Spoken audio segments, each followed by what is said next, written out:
Well, hello there. Welcome to the Cosmic Kerbals and JNSQ's air program. Finally, a new actual commercial pilot, Captain Jack Kerman. This flight taking 3 VIPs to the Old Island Runway. They need to secure the landing rights.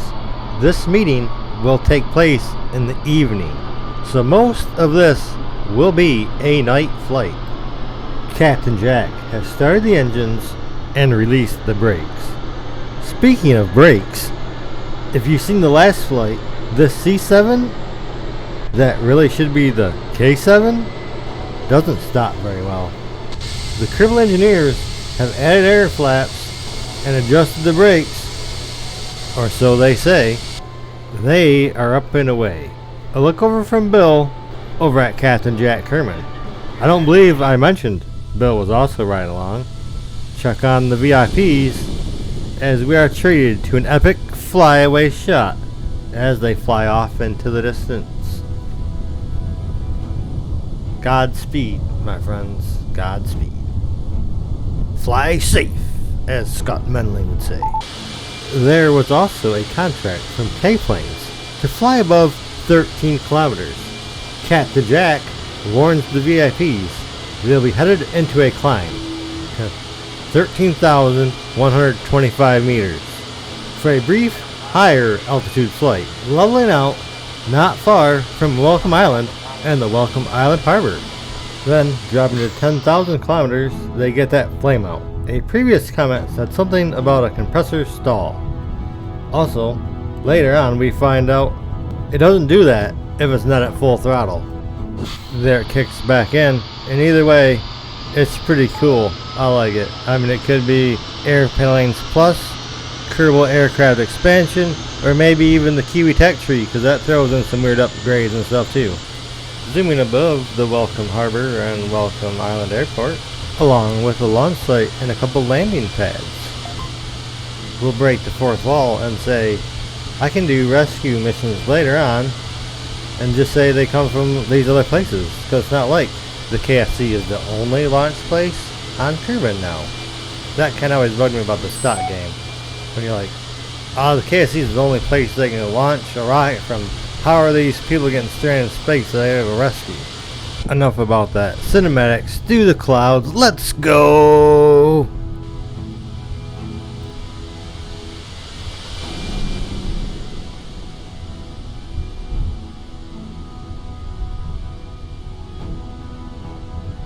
A few moments later. The sun going down behind them, you can see the colors in the clouds, the shadows getting longer on that little island. Blackrack's amazing. I shall be quiet for another moment and just take this in.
with the sun setting as they descend into darkness.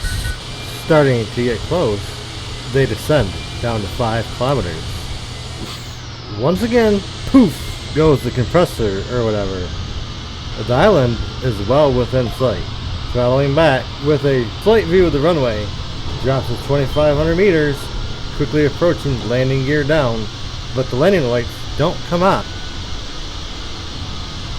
Transflight, we have you on approach. You are cleared for landing. On touchdown, proceed to the indicated airport terminal. Directions have been distributed. Cycling through the lights, we now have landing lights. We can see to put this boy down. Be prepared for a slightly rough landing. We're coming in kind of fast. I have deployed the air braking flaps, but they don't seem to really be slowing us down like they told me they would. But we are coming in for a smooth approach. Let's see what happens. Over the runway. Okay, we're down. Stop. Slow down. Slow down. It's not stopping. It's not stopping. Bill, I thought they said these brakes would work, Bill. Alright, we're gonna pull up. We're just running off the end of the runway. Pull up. Pull up.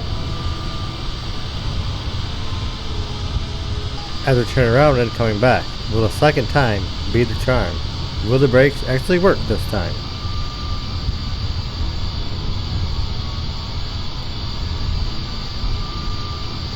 Touchdown. The end of the runway's coming up quick. And it actually slows down and stops this time. After taxiing to the terminal, Bill hops out for an EVA report, a service sample, and to check the flaps and brakes. There was a reason we brought an engineer along. With the landing rates accomplished and clearance to leave, they head for home. As they climb, E shines brightly in front of them, ascending into the starry night, looking to cruise at 8,500 meters. As they approach Welcome Island, low fuel warnings begin to go off. The veteran that Captain Jack is, he knows by reducing speed just a little, he can save enough to make it back. Bill may have questioned his decision not to fill up before leaving the Old Island Runway. I kind of figured Welcome Island would have been a little more lit up too. As they start to descend down to 4,500 meters, you may notice, like I said earlier, no flame out compressor stall thing. My guess is because it's not at full throttle. And there, they have visuals of the runway from the cockpit, dipping down to 1,500 meters now. Transflight, we have you on approach. You are cleared for landing. On touchdown, proceed to the indicated airport terminal. Welcome back. Just after clearing the harbor, a final dive to 750 meters. Gear down, and again, the lights aren't on. So, cycle on and off. Bing! Landing lights.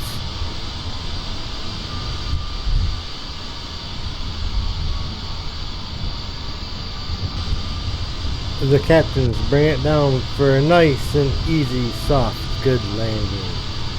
The brakes even work. I guess Bill knows what he was doing with whatever he did there on the old island. Now, to taxi to the terminal, brings it to a stop, clicks the brakes, and turns off the engines. We're home.